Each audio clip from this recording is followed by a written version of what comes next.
सर्वमंगलमांगल्ये शिवे सर्वार्थसाधिके शरण्ये त्र्यंबके गौरी नारायणी नमोस्तुते।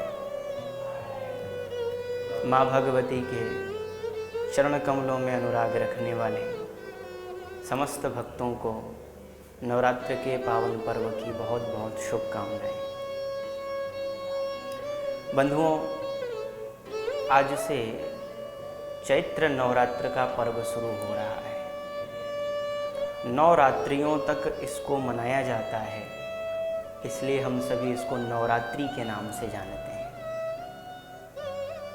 और आज से ही हमारा नव वर्ष, हिंदू सनातन धर्म का जो नव वर्ष है वह आज से ही प्रारंभ होता है।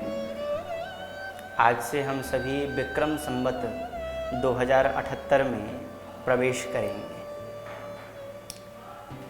बंधुओं, यह जो नवरात्र का पर्व है वैसे तो साल में, वर्ष में 4 बार आता है।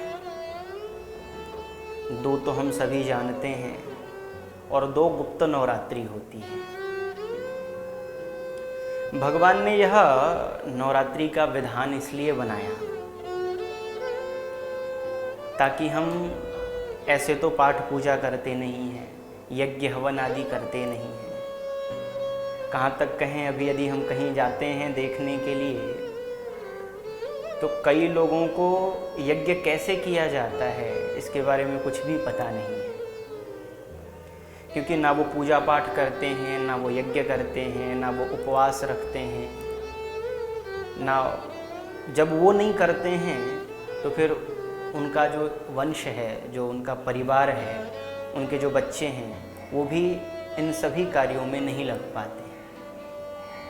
तो बंधुओं, भगवान ने नवरात्र का विधान इसीलिए बनाया है कि वर्ष के प्रारंभ में ही हम सभी भगवान के आराधना में लग जाएं, हम सभी उनके आराधना में लग जाएं, माँ भगवती का ध्यान करने लग जाएं, उपवास करने में लग जाएं, तप करने में लग जाएं, ध्यान करने में लग जाएं। ये इसीलिए बनाया गया है ताकि हम सभी अपने अपने घरों में बैठ कर के या किसी भी मंदिर में जा कर के माँ भगवती की आराधना कर सकें। यह आराधना का पर्व है जिसमें 9 देवियों की हम सभी सेवा करते हैं और 9 दिनों तक रह कर के कोई व्रत रहते हैं, 9 दिन तक कोई जप आदि करते हैं, कोई दुर्गा सप्तशती का पाठ करते हैं, रामचरितमानस का पाठ करते हैं।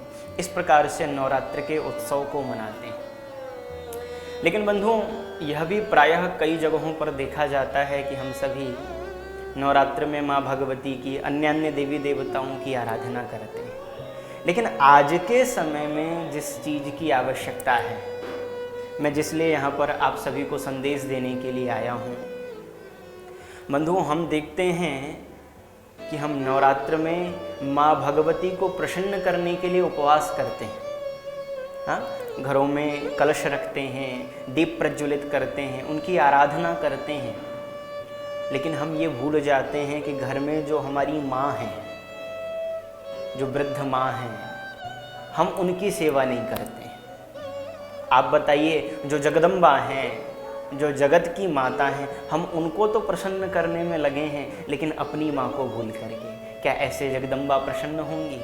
ऐसे कभी भी वो प्रसन्न नहीं होंगी। इसलिए बंधुओं, माँ की सेवा तो करें, जगदम्बा की सेवा तो करें, लेकिन साथ ही जो आपके घर में बैठी हुई माँ हैं उनकी भी सेवा करें, क्योंकि जितना जगदम्बा अपनी सेवा से प्रसन्न नहीं होंगी, उतने आपके घर में बैठी हुई आपकी माँ की सेवा से प्रसन्न होंगी।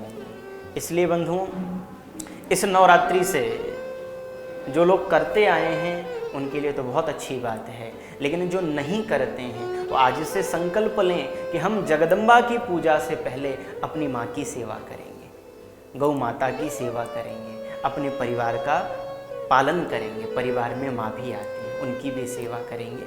आप सभी माँ भगवती के आराधन में लगें और माँ की सेवा करें। इसी के साथ में नवरात्र के पावन पर्व की आप सभी को पुनः बहुत बहुत शुभकामनाएं। राधे राधे।